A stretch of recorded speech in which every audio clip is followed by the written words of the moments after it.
샬롬 류 선생의 구속사 천국열차 유도순 목사님의 신구약 성경 파노라마를 낭독하는 시간입니다. 지금은 로마서 파노라마 첫 번째 시간 로마서 강의 서설입니다. 로마서는 바울의 3차 전도 여행 중 고린도에 석 달을 머무는 동안에 사도행전 20장 30절 기록되었으리라고 보고 있습니다. 그의 마음은 1장 10절의 말씀대로 고린도에서 로마로 직행하고 싶었을 것입니다. 그러나 사도는 구제 헌금을 전달하기 위하여 반대 방향인 예루살렘으로 가야만 합니다. 사도 바울은 로마에 가는 것이 자꾸만 지체되자 로마에 가서 전하고자 한 복음을 서신으로 기록하여 보냈던 것입니다. 참으로 하나님의 뜻은 하늘이 땅보다 높은 같이 이사야서 55장 9절 인간의 생각으로는 측량할 수가 없습니다. 왜냐하면 만일 바울의 로마행을 속히 허락하여 주셨다면 우리는 영광스러운 로마서를 갖지 못하였을 것이기 때문입니다. 1. 먼저 신약성경의 배열을 생각해 보는 것도 로마서가 놓여있는 위치와 그 가치를 인식하는 데 도움이 될 것입니다. 앞부분에는 주님의 사복음서가 자리를 잡고 있습니다. 그리고 뒷부분에는 여러 교회에 보내진 서신서들이 배치되어 있고 복음서와 서신서 사이를 사도행전이 다리를 놓아주고 있습니다. 그 서신서들 중 로마서가 맨 앞자리에 놓여져 있습니다. 왜 그렇습니까? 어떤 분들은 로마서가 가장 분량이 많기 때문이라는 주장을 합니다. 그 점이 고려되었을는지도 모릅니다. 그러나 그보다 더 중요한 이유는 로마서가 가장 중요함을 인식했기 때문일 것입니다. 성경 전체를 반지에 비한다면 로마서는 반지의 보석 부분에 해당된다고들 말합니다. 성경 66권 중 다른 것은 다 가졌다 해도 로마서를 잃었다면 기독교는 성립되지 못하였을 것이다. 반대로 66권 중 다른 것은 다 잃어버렸다 해도 로마서만 가졌다면 기독교는 세워졌을 것이다 라고 말해질 정도로 로마서는 기독교에 있어서 중요한 위치를 차지하고 있습니다. 3. 교회 역사를 보면 기독교가 위기에 봉착했을 때마다 하나님께서는 이를 극복하게 하기 위해서 중요한 인물들을 세우셨는데 그때마다 이 로마서가 사용되었습니다. 제일 먼저 펠라기우스 2단으로부터 기독교를 보수한 어거스틴을 꼽을 수가 있습니다.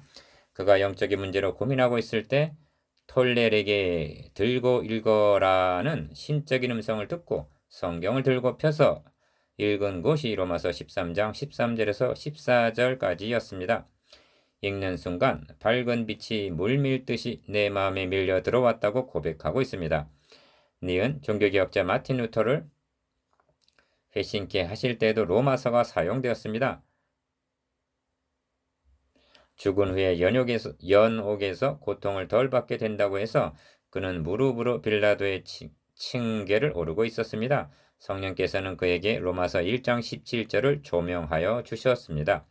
의인은 믿음으로 말미암아 살리라 하는 말씀이 그에게 조명이 되자 루터는 벌떡 일어났습니다. 종교개혁을 수행케 하기 위하여 하나님께서는 루터를 일으켜 세우셨고 로마서는 의의 병기로 사용이 되었던 것입니다. 디귿 요한 웨슬레를 회심시킬 때에도 로마서를 사용하셨습니다. 그는 오래전부터 사역하고 있었으며 촉망되는 목회자이기도 했습니다. 그러나 그에게는 하나님이 주시는 평강이 없었습니다. 그가 알더스케이트에 있는 한 집회 장소로 인도되었을 때 어떤 사람이 루테 로마서 주석 서문을 읽고 있었습니다. 그때의 경험을 웨슬레는 이렇게 말하고 있습니다. 그 위대한 진리를 들을 때 내 마음이 이상스럽게 뜨거워졌다. 이때가 1738년 5월 24일의 일이었습니다. 그 외에 칼빈, 존 버년 등 이루 헤아릴 수 없는 주의 종들을 불러 세우시는데 성령께서는 로마서를 사용하셨습니다. 4. 로마서를 기록한 바울 자신도 하나님에 의하여 특별히 준비된 사람이었습니다. 그는 헬라 문화의 3대 중심지의 하나인 다소에서 태어나 헬라 철학을 섭렵하였습니다. 하나님께서는 그를 가말리엘 문화에서 율법을 수학하게 하셨습니다. 그는 바리새인 중의 바리새인이요 율법의 의로는 흠이 없는 자로 자부하고 있었습니다. 그리하여 교회를 잔멸하는 데 선봉을 섰던 자입니다.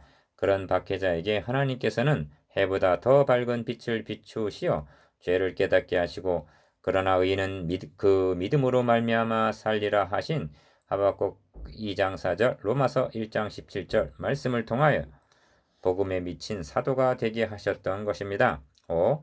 하나님께서는 옛적에 이와 비슷하게 모세를 준비시키셨음을 볼 수 있습니다. 그를 바로의 궁에 보내어 애굽의 문물을 숙달하게 하신 후에 시내 광야로 보내시어 훈련을 시키셨던 것입니다. 모든 일을 섭리 가운데 역사하시는 하나님께서는 때가 참에 모세를 떨기나무 불꽃 가운데서 부르시듯 바울을 다메섹 도상으로 적극적으로 부르셨습니다. 6.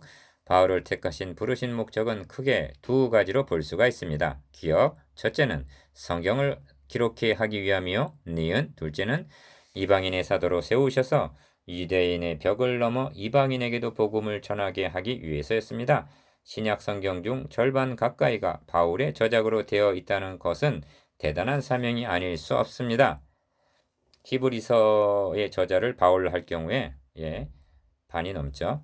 또한 바울이 아니었다면 복음이 유대인의 높은 벽을 뛰어넘기가 어려웠을 것입니다. 7. 주님의 최후 분부는 땅 끝까지 이르러 내 증인이 되리라 하셨으나 성령 강림 후에도 그들은 예루살렘을 떠나지 않고 있었습니다. 기억, 또한 사람들이 베니게와 구브로와 안디옥까지 이르러 도를 유대에게만 전하였다 하고 말씀합니다.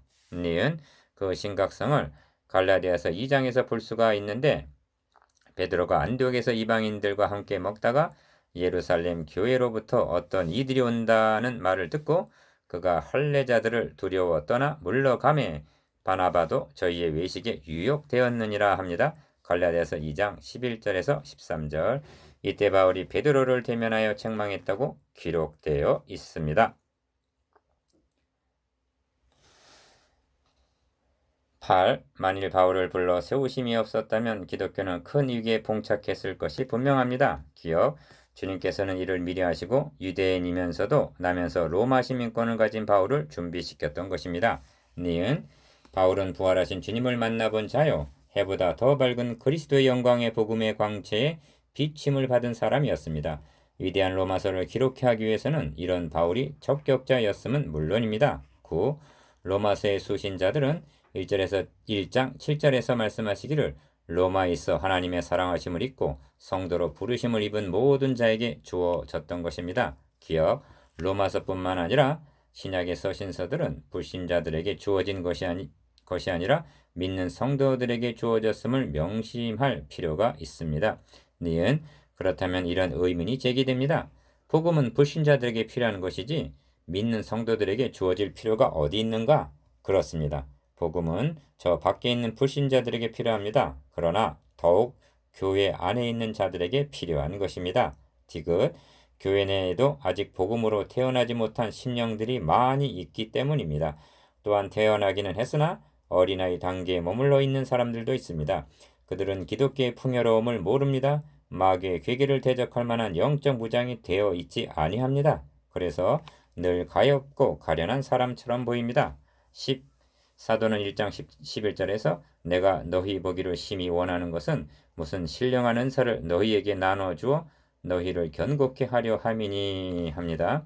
기억, 견고케 하려 함이니 성령의 감동하심으로 말씀하고 있는 그의 판단은 옳았습니다.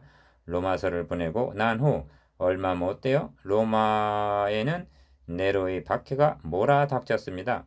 로마에 있는 성도들은 원형 운동장으로 끌려나와 굶주린 사자의 밥이 되기도 하고 나무에 달려 화형을 당했습니다. 그러나 그들은 구차히 면하거나 피하려 하지 않았습니다. 그들 가운데는 로마서를 통해서 확신을 얻게 되었고 견고케 된 성도들이 많이 있었을 것입니다. 니은, 누가 우리를 그리스도의 사랑에서 끊으리요? 혼란이나 곤고나 핍박이나 기근이나 적신이나 위험이나 칼이랴. 그러나 이 모든 일에 우리를 사랑하신 이로 말미암아 우리가 넉넉히 이기느니라 합니다. 8장 35절 37절. 디귿, 저도 말세에 고통하는 때를 살아가는 우리 모두를 견고케 하며 승리의 삶을 살게 하기 위해서 이 로마서를 강해해 나갈 것입니다. 여러분, 하나님께서 로마서를 통해 여러분을 놀랍도록 변화시켜 주실 것입니다. 여러분이 알지 못하는 크고 비밀한 일을 보여주실 계획을 갖고 계심을 믿으시기 바랍니다. 묵상해 봅시다. 1. 로마서가 놓여 있는 위치는 어디입니까? 2. 로마서가 차지하는 비중에 대해 말씀해 보십시오. 3. 하나님께서는 로마서를 어떻게 사용하셨습니까? 4. 하나님께서는 로마서를 기록하게 하기 위하여 바울을 어떻게 준비시키셨습니까?